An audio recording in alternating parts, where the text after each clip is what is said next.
ہاں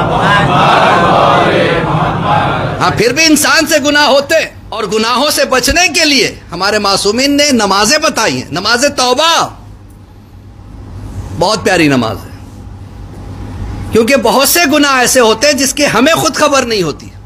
انجانے میں کسی کو ہم تکلیف دے دیتے ہیں، انجانے میں مسئلہ نہ معلوم ہونے کی وجہ سے ہم سے کچھ غلط کام ہو جاتے ہیں. تو نماز توبہ معصومین نے بتائی ہے، کسی وقت بھی پڑھا جا سکتا ہے. ایسا نہیں کہ صبح پڑھیں یا دوپہر پڑھیں، شام پڑھیں، جب بھی پڑھیں. معصومین نے کہا بہتر ہے آدھی رات میں پڑھیں.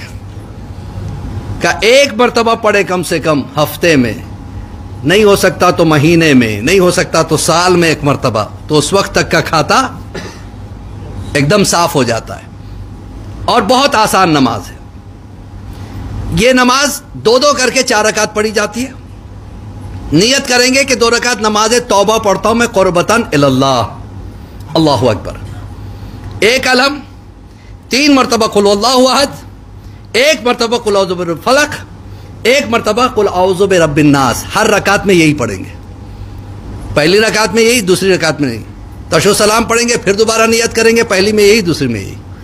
مولا کہتے ہیں کہ جو یہ نماز پڑھ لیتا ہے ایسے اٹھتا ہے جانماز سے جیسے ماں کے پیٹ سے نکلا ہے.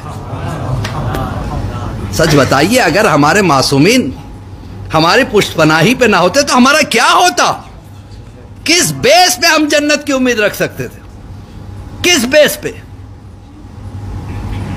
ہمیں صرف اور صرف یقین ہے ان قدموں سے جو ہم لپٹے ہوئے ہیں.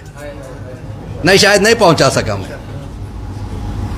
ایک جنگل میں کبوتر اور کبوتری چل رہے تھے. کبوتر نے کبوتری سے کہا کہ میرا دل چاہتا ہے کہ خانہ کعبہ کا طواف کروں. کبوتری نے کہا نیک ارادہ ہے، بسم اللہ، میں بھی چلتی ہوں. اللہ نے پر دیے، اڑ کے چلے جائیں گے، طواف کر کے آ جائیں گے. جب یہ ارادہ کر رہے تھے، بہت غور سے سنیے گا، جب یہ ارادہ کر رہے تھے اس وقت ایک نازک سی کمزور سی چونٹی بھی سن رہی تھی.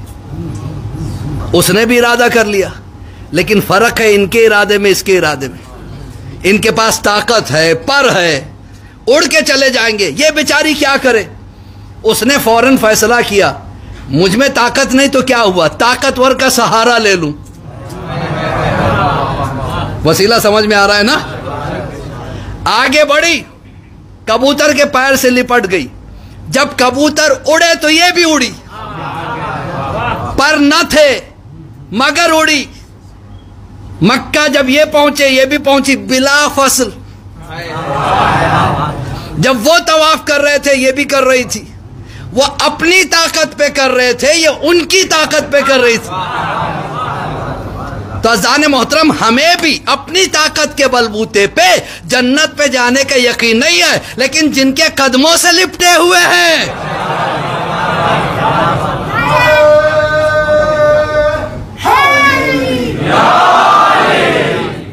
مولا سلامت رکھے. تو عزیزان محترم، ارادے مضبوط ہونا چاہیے، ورنہ آپ دیکھیے جو ان سے آ کے مل گیا وہ کیا سے کیا ہو گیا.